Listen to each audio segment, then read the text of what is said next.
ANC headphones are everywhere now, and we're seeing more and more examples of these headphones in many different price ranges. I guess the technology is just getting more and more widespread.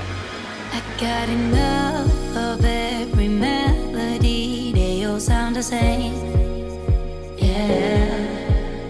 For my broken heart, no remedy, but maybe if you stay, we can get away with it.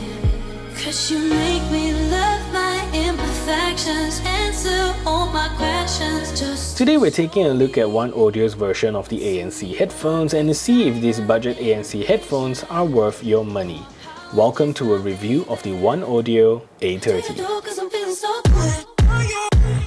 Hello, my name is Sean and welcome back to my channel. If you're new to my channel, I do a lot of tech review as well as unboxing, and if that is something that interests you, do consider subscribing to this channel, leave a thumbs up on this video, as well as share this video to all your friends around. And with that said, let's get on with a review of the OneAudio A30.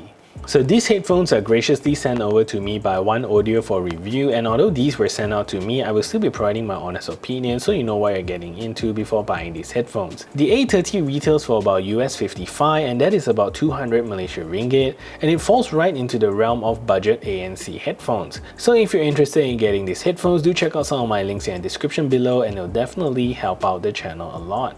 So the A30 is a pretty good looking headphones. Personally, I think the design is really quite striking, and the headphones are mainly made out of this matte black plastic all around, pretty decent plastic, and from experience this would hold up pretty well from scratches, but I do wish that they come in more premium materials. This headphone does weigh pretty hefty, not heavy, but comes in at about 268 grams. You definitely feel that it's solidly built and actually slightly heavier than the Sony WH-1000 XM4. And for me, I definitely notice them when I wear them. At the side of the headphones, you get a very nice circular ring finish with the OneAudio logo in the middle, and on top of that you also get the OneAudio branding, and I think it stands out a little bit too much. Personally, I wish that everything would be more stealthily blended in together. The band of the headphones itself is made out of plastic, and there are some sharp edges around the corners, and I think that this could be smoothened out a little bit more. At the top you get a super plush, super comfy and super nice headband that is wrapped in faux leather here with the OneAudio branding stealthily embossed into it, and this is the type of stealthiness that I like.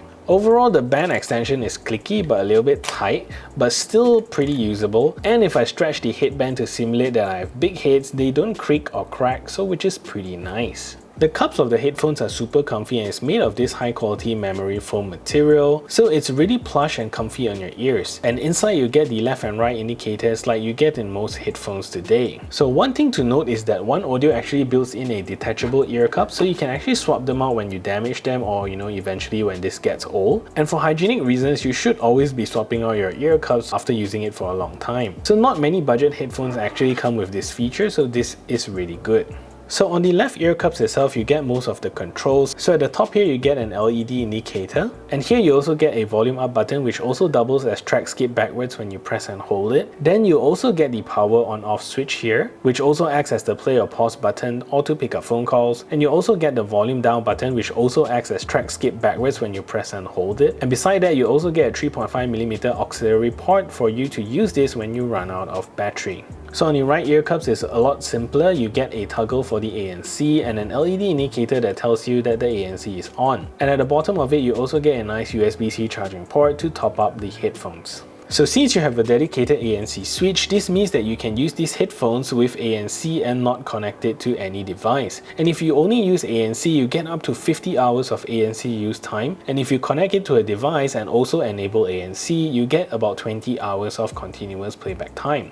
Turning ANC off will boost the battery life to about 30 hours, pretty mediocre for an ANC headphones, but considering the price, they are pretty okay. So the headphone takes about 2.5 hours to fully charge. So overall, you get a pretty decent spec for a budget ANC headphones, and for starters, you also get a Qualcomm QCC3003 Bluetooth 5.0 chipset that supports AAC and SBC audio codec. So since these are Qualcomm's budget chipset, there are no aptX support here. These headphones are, however, also not IP rated, so since I guess all of these open ports are not the best for moisture, but most modern ANC headphones do come with some form of moisture protection. One great thing is that the A30 supports multi-point connectivity, so so you can connect the headphones up to two devices and you can seamlessly swap audio between them, listening to music on your laptop, and it'll swap over to your phone when you get a phone call. So pretty awesome stuff there. So the ANC on the A30 is pretty decent for its price point and is rated to give you about 26 decibels of noise reduction, and that is pretty true. The cups themselves do give you pretty good passive isolation, and without any music playing, I would say it does an okay job with lowering low humming noise, but does let some high-pitched chatters in, which is very typical for most budget ANC headphones at this price point, and you definitely cannot compete this with the big boys such as Bose or Sony. There is no ambient mode on these headphones, so you either get ANC on or ANC off. So if you really want to, you can temporarily turn off ANC when you want to talk to someone, but because the ANC off is not the same as ambient mode, lacking that feature may be frustrating to some people, and you probably end up pulling the headphones aside to talk to someone. With music, I would say that these headphones cut about 70% of ambient noise, comparing it to the Tribit Quiet Plus 78 that we recently looked at, which cuts out about 75% of ambient noise, meaning the OneOdio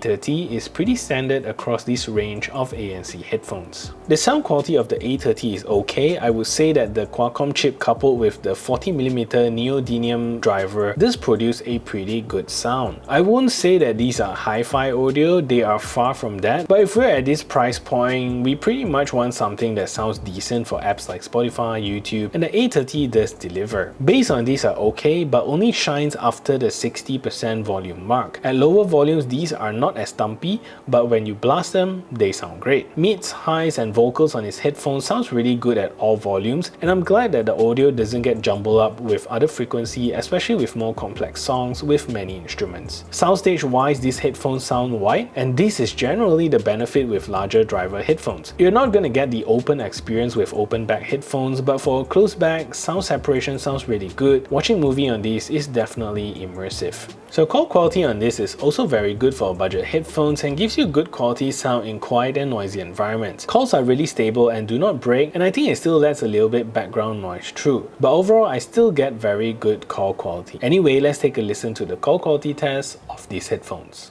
So this is a test to see if the OneOdio A30 is a good headphones for making phone calls. So now I'm speaking in a relatively quiet environment, and this is the call quality that you can expect. So what I'm going to do now is to turn on a simulated background noise so you can hear a difference. So now there's a simulated background noise playing in the background, and this is the call quality that you can expect from these headphones. So what do you think of the call quality? Let me know in the comment section down below.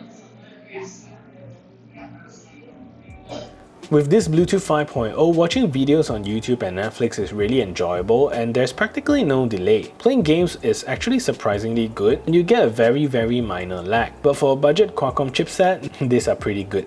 Anyway, let's take a look at latency performance of these headphones. This is a test to see whether or not these earphones actually have a latency problem. So what I'm going to do now is clap into the microphone, and you should be able to tell. So here we go.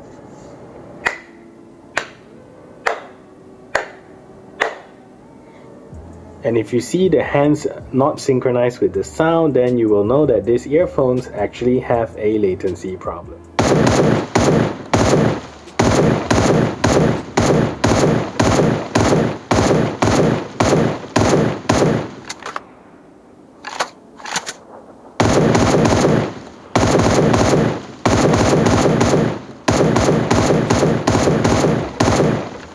So in my opinion, the market is really saturated with many products that are good, that are okay, and I would point you to headphones such as the Tribit Quiet Plus 78, but that costs almost twice the price of this. And for a sub 60 US headphones, this is not perfect, but it does what it sets out to do decently well. So that is it for this review. If you find this video helpful, smash that thumbs up button, share this video everywhere, and if you haven't yet subscribed, do consider subscribing, and I'll see you in the next video.